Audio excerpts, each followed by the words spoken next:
कभी नोटिस किया है, हम अक्सर सोचते हैं कि खाना खाते हुए न्यूज़ देखना या पढ़ाई करते करते दोस्तों को मैसेज करना, ये सब बहुत स्मार्ट और एफिशिएंट होने की निशानी है। हाँ, हम सबको यही लगता है कि मल्टीटास्किंग करके हम अपना कीमती वक्त बचा रहे हैं। लेकिन एक मिनट सोचिए, क्या ये सच में प्रोडक्टिव है या फिर सिर्फ हमें ऐसा महसूस हो रहा है? तो चलिए इसकी तह तक चलते हैं। साइंस का एक बड़ा शॉकिंग क्लेम है। वो कहता है कि मल्टीटास्किंग जैसी चीज होती ही नहीं है। जी हाँ, बिल्कुल सही सुना। असल में जिसे हम स्मार्टनेस समझ रहे हैं, वो उल्टा हमारे दिमाग को कमजोर बना रहा है। स्टडीज बताती हैं कि जब हम मल्टीटास्किंग करने की कोशिश करते हैं तो हमारा इफेक्टिव आईक्यू 10 पॉइंट्स तक गिर सकता है। ये उतना ही बड़ा असर है जितना पूरी रात ना सोने से होता है। सोच कर देखिए। तो आज हम उसी छुपे हुए कैक्स के बारे में बात करेंगे जो हम सब हर रोज अनजाने में अपनी मेंटल एनर्जी पर चुका रहे हैं। इसे कहते हैं द स्विचिंग कॉस्ट। अच्छा, तो इसके पीछे की साइंस क्या है? चलिए दिमाग की प्रोसेसिंग पावर को एक बहुत ही सिंपल लेकिन पावरफुल एनालॉजी से समझते हैं। जमाना ऑक्टा कोर प्रोसेसर्स का है ना, जो एक साथ ढेरों काम हैंडल कर लेते हैं। लेकिन हमारा दिमाग वो वैसा नहीं है। हमारा दिमाग एक सिंगल कोर प्रोसेसर जैसा है। बिल्कुल आसान भाषा में ये एक बार में सिर्फ एक ही चीज पर ठीक से फोकस कर सकता है।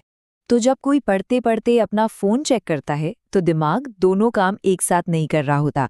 असल में वो पढ़ाई को स्टॉप करके फ़ोन पर स्विच करता है और फिर वापस पढ़ाई पर स्विच करता है। ये सब इतनी तेज़ी से होता है ना कि हमें पता ही नहीं चलता।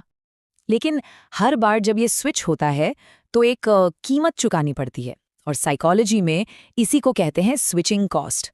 वो टाइम और एनर्जी जो इन मेंटल गियर चेंजेस में वेस्ट हो जाती है। तो इस लगातार स्विचिंग का असल में नतीजा क्या होता है? चलिए देखते हैं। इसे एक कार की मिसाल से समझिए। हाईवे पर गाड़ी चलाना कितना स्मूथ होता है ना? कम फ्यूल में लंबा सफर।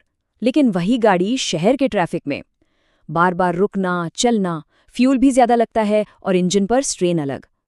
हमारा दिमाग बिल्कुल उसी कार जैसा है। यूनिवर्सिटी ऑफ कैलिफोर्निया की एक रिसर्च इसके लिए एक टर्म इस्तेमाल करती है, अटेंशन रेसिड्यू। इसका मतलब क्या है? मान लीजिए अभी अभी एक स्ट्रेसफुल ईमेल पढ़ा और फिर तुरंत एक रिपोर्ट लिखने बैठ गए। दिमाग का एक हिस्सा ना अभी भी उस ईमेल के बारे में सोच रहा होगा।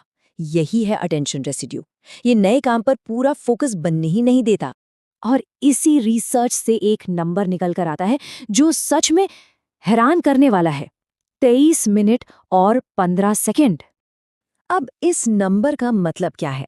मतलब ये है कि एक बार डिस्ट्रैक्शन के बाद वापस उसी डीप फोकस की स्टेट में आने के लिए दिमाग को औसतन 23 मिनट और 15 सेकंड लगते हैं। जरा सोचिए, सिर्फ एक नोटिफिकेशन चेक करने की कीमत 23 मिनट का डीप फोकस बर्बाद। और शायद यही वजह है कि दिन के आखिर में भले ही काम कुछ खास ना हुआ हो, लेकिन थकान बहुत ज्यादा लगती है। वो थकान काम की नहीं होती, वो बार बार मेंटल गियर बदलने की थकान होती है। तो इसका सल्यूशन क्या है? हल बहुत सिंपल है। चलिए उसी पर आगे बढ़ते हैं। सल्यूशन है मोनोटास्किंग, यानी एक टाइम पर एक काम। पर ये बोरिंग लग सकता है ना? तो इसका एक स्मार्ट तरीका है जिसे बैचिंग कहते हैं। मतलब एक जैसे सारे कामों को इकट्ठा कर लो, जैसे सारे ईमेल्स और मैसेजेस। फिर उनके लिए दिन में एक टाइम ब्लॉक फिक्स कर दो, जैसे शाम 5 से 6 बजे सिर्फ रिप्लाई करने हैं, बस। और जब कोई ज़रूरी काम कर रहे हों, जैसे पढ़ाई या ऑफिस का काम, तो सबसे सिंपल रूल, फ़ोन को दूसरे कमरे में रख दीजिए। सीधा हिसाब है, out of sight out of mind. जो चीज़ दिखेगी नहीं वो दिमाग में आएगी भी नहीं।